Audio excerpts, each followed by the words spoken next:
Alors bonjour à tous, c'est Frédéric, le président des Grognards. Je suis avec Robin. Salut! On vous fait une petite vidéo pour vous expliquer le prochain tournoi des Grognards, puisque suite au l'événement du mois de juillet, on avait eu de très bons retours. Eh ben, on se lance dans une seconde aventure avec une particularité. Et Robin, tu vas nous expliquer, tu vas nous aider, parce que je t'ai piqué l'idée encore une fois pour ce tournoi. Alors, c'est une idée que j'ai transposée sur Malifaux, mais qui vient de Guild Ball, hein, notre jeu d'amour, bien sûr. Et là, qu'on va faire sur Bolt Action, c'est l'idée de faire des matchs par équipe, des rencontres par équipe. Donc, c'est assez sympa, parce que du coup, on se bat pas que pour soi-même, on se bat aussi pour les copains. L'idée que du coup, parce que tu as changé plein de choses par rapport à ce que je t'avais proposé, ce qui est très bien, du coup, parce que tu l'as investi dans une des idées premières que tu avais eues, c'est-à-dire de séparer le tournoi en deux catégories, entre les alliés et l'Axe, comme tu avais fait déjà au tournoi de l'année dernière.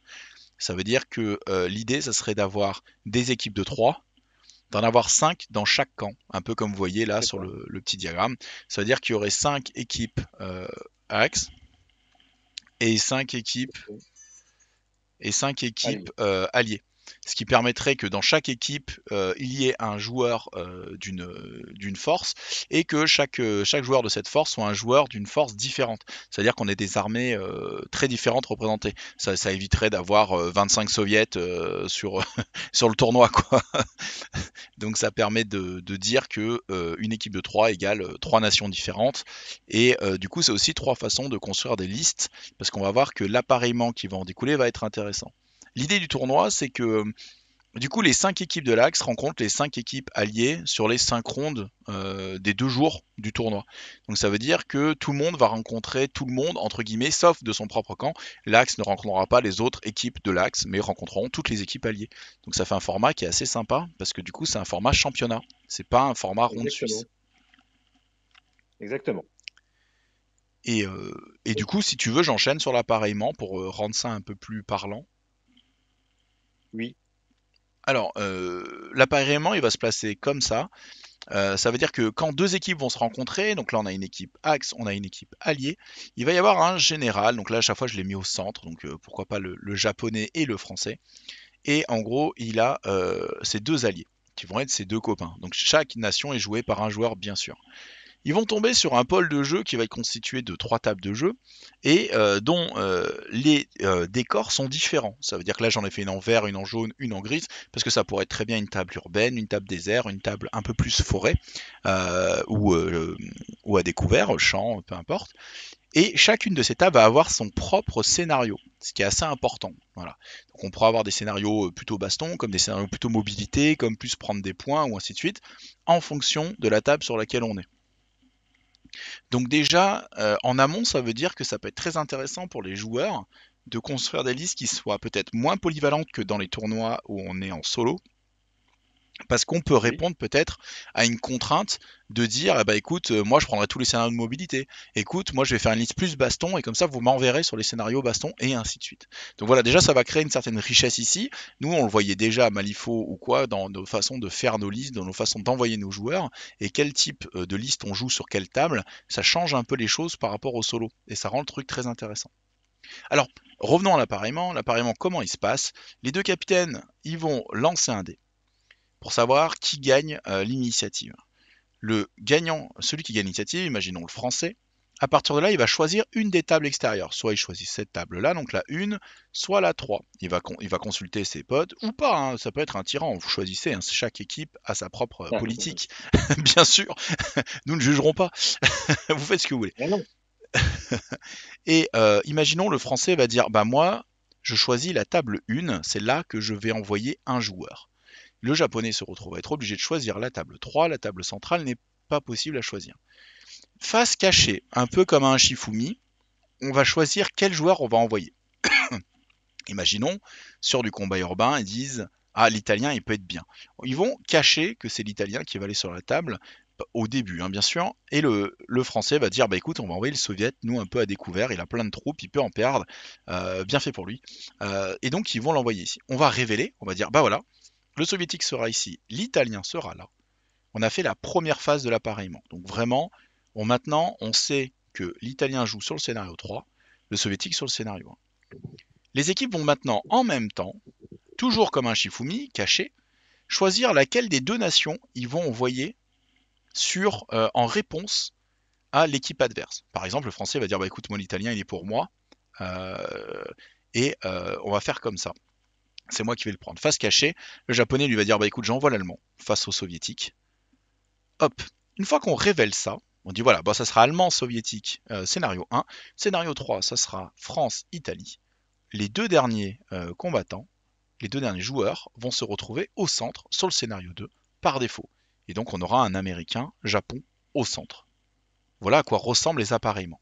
À partir de là, les trois parties ont lieu, elles sont jouées toutes les trois, et c'est le résultat des victoires individuelles qui fera si l'équipe passe.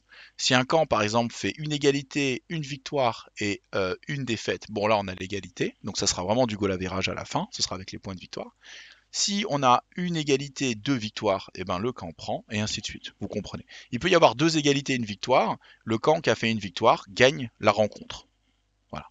Et du coup, il y aura 5 rencontres, donc ça sera le goal average des 5 rencontres, avec tout d'abord les victoires d'équipe, en second, les victoires de joueurs, c'est pour ça que gagner chaque partie est important, et en troisième, s'il y a égalité sur ces facteurs-là, les points de goal average des différents scénarios.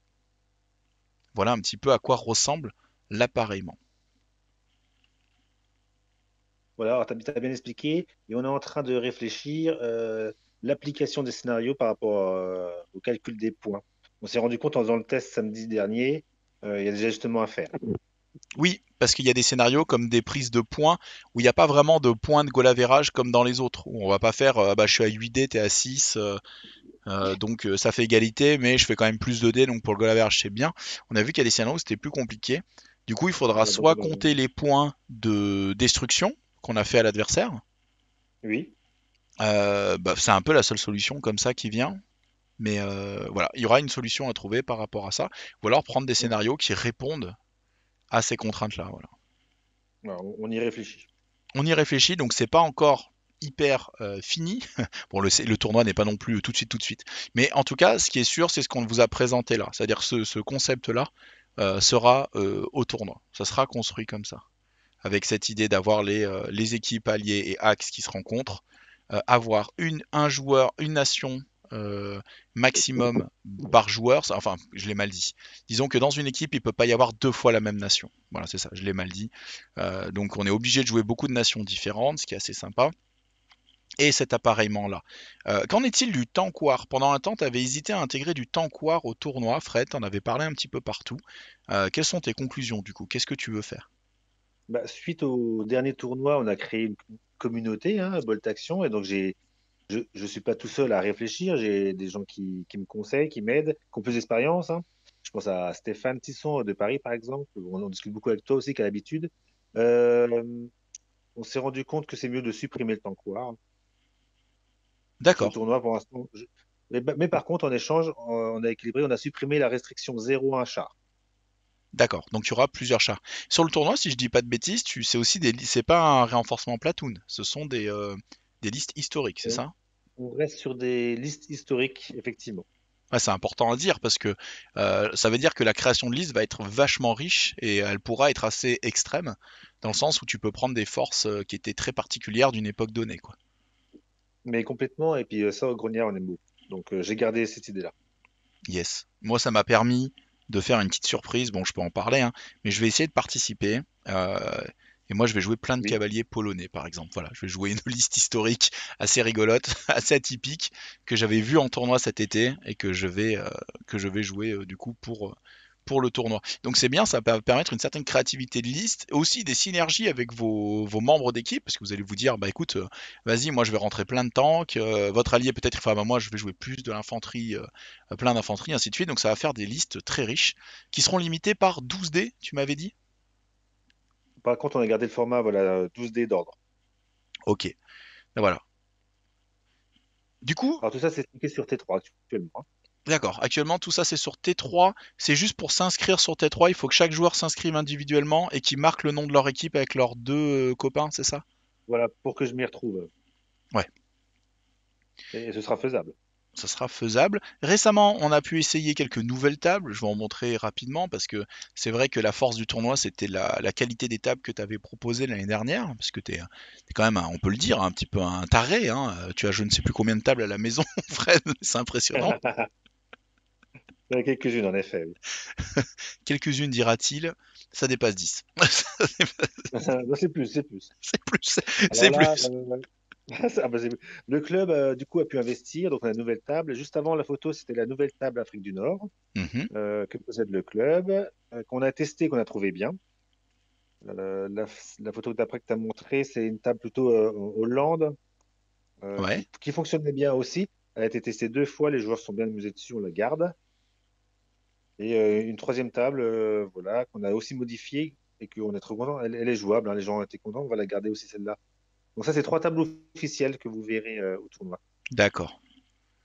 Au final, Voilà. il va y avoir quand même un certain nombre de tables. On sera 30 joueurs, donc il y aura 15 tables. 15 tables, c'est ça. Et on les a largement. On les a largement. C'est vrai, c'est fou, hein. On pourrait monter à 25 tables. Aujourd'hui, on peut monter à 25 tables. Ah la vache. Alors, Voilà. ce qu'il faut retenir, c'est que c'est une logistique comme on fait d'habitude sur nos tournois. Ça veut dire que on est sur une PAF de 50 € dans Oui, laquelle il y a le samedi midi, le samedi soir, le dimanche midi, c'est les exact. deux petits déj, du Toujours, oui. café le matin. Les, Toujours. là-dedans, il y a aussi il y a l'accès au bar, bien sûr. Les recettes du bar servent au club. Euh, Oui, complètement. et je cherche un petit peu comment. On fera comme l'année dernière, on fera les rondes le dimanche matin, le dimanche, de manière à finir tôt. On mange un peu plus tard, on mange un peu en décalé, de manière à ce que Oui. les gens qui viennent de loin puissent rentrer tranquillement assez tôt, à la fin du tournoi, autour de 15h, 15h30. Et c'est apprécié, en fait. Ouais, c'est un format que moi je fais beaucoup dans mes tournois. Les gens qui sont pas habitués au début, ça les choque un petit peu de pas avoir de partie le dimanche après-midi, mais quand ils sont chez eux à 19h maximum, ils changent vite d'avis en général. Oui, puis tous ceux qui ont des trains aussi. Oui, train, avion, parce que la force aussi, c'est, on le rappelle peut-être pas assez, mais la salle est littéralement à 5 minutes de l'aéroport de Strasbourg. Donc en fait, la voie royale, c'est l'avion pour venir nous voir. C'est assez fou. Ok. Est-ce qu'il y avait d'autres choses à dire, Fred? Est-ce que tu avais d'autres idées par rapport au tournoi? Oui, ben, peut-être un petit mot. On a un sponsor de nouveau qui a gentiment répondu présent, qui est le même. Oui, c'est vrai. Voilà. C'est Sylvain de Wave Game. Voilà. Qui va de nouveau nous sponsoriser. Donc, je suis très content.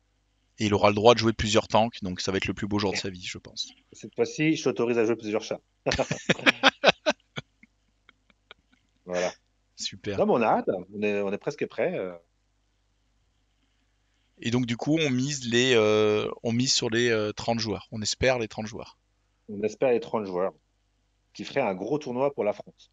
Ouais, tout à fait, tout à fait.